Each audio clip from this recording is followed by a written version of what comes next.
नमस्कार दोस्तों, अभी आप देख रहे हैं दैनिक लाइव न्यूज 24। आइए नजर डालते हैं आज की बड़ी खबरों पे। हिंदुस्तान समाचार पत्र का जब मैंने पठन किया तो पता चला कि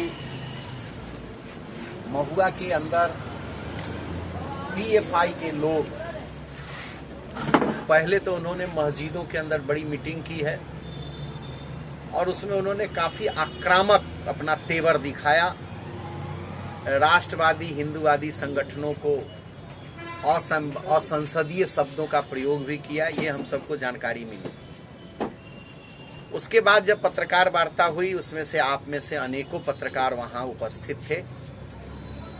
उसमें उन पीएफआई के प्रदेश महासचिव इत्यादि संगठन के नेताओं ने कहा कि चेहरा कला में जो मिनी गन फैक्ट्री पकड़ी गई है उसमें हमारा कोई हाथ नहीं है, हम उसके समर्थक नहीं है, वो मेरा कार्यकर्ता नहीं है। ये सफाई उन्होंने दिया है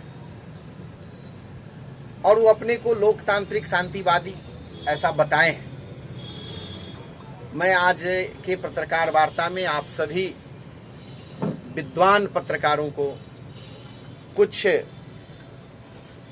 पीएफआई की गतिविधियां जो पूरे देश में संदिग्ध है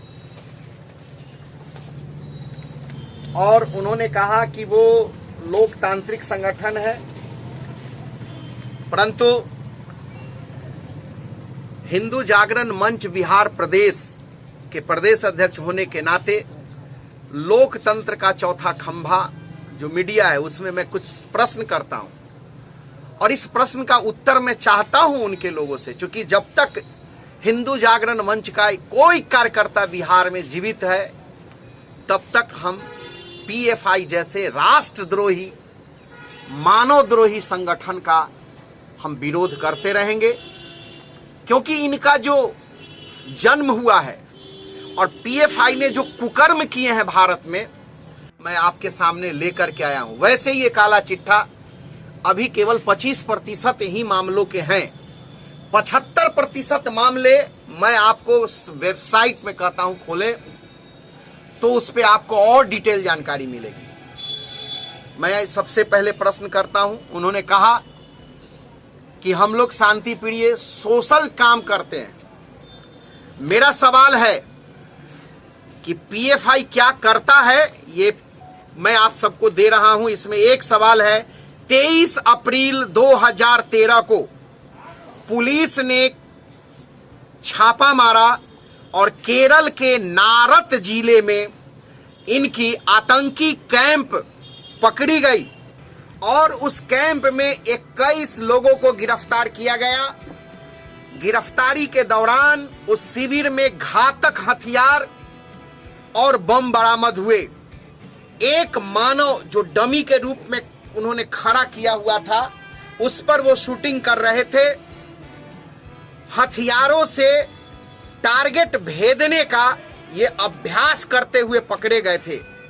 गिरफ्तार किए गए लोग इंडियन मुजाहिदीन और अंतरराष्ट्रीय आतंकवादी संगठनों के संबंध थे। इस संदर्भ में पिछले ही वर्ष एएनआई के न्यायालय ने इन 21 पीएफआई के सदस्यों को घृणित अपराध और आतंकी गतिविधियों में दोषी पाया है। इसका वो उत्तर दें कि ये संगठन है कौन। जिस संगठन को भारत की सरकार ने देशद्रोही गतिविधियों के कारण बंद कर दिया था, उसका नाम है सिमी। और जो सिमी के पहले इस student Islamic movement of India, उसके जो पहले अधिकारी थे, राष्ट्रीय सचिव थे, वही इस समय उनका नाम है अब्दुल रहमान। और वही व्यक्ति जब वो बैन हो गया तो पीएफआई के अधिकारी बने हुए हैं। यानी बोतल बदल गई, शराब वही है। नाम बदल गया, काम उनका देश तोड़ने का है। तीसरा, पीएफआई की कुछ गतिविधियां। पीएफआई पर भारत के हिंदू राजनीतिक चेहरा श्रीमान प्रशांत पुजारी जी, का जघन्य हत्या करने का आरोप लगा हुआ है।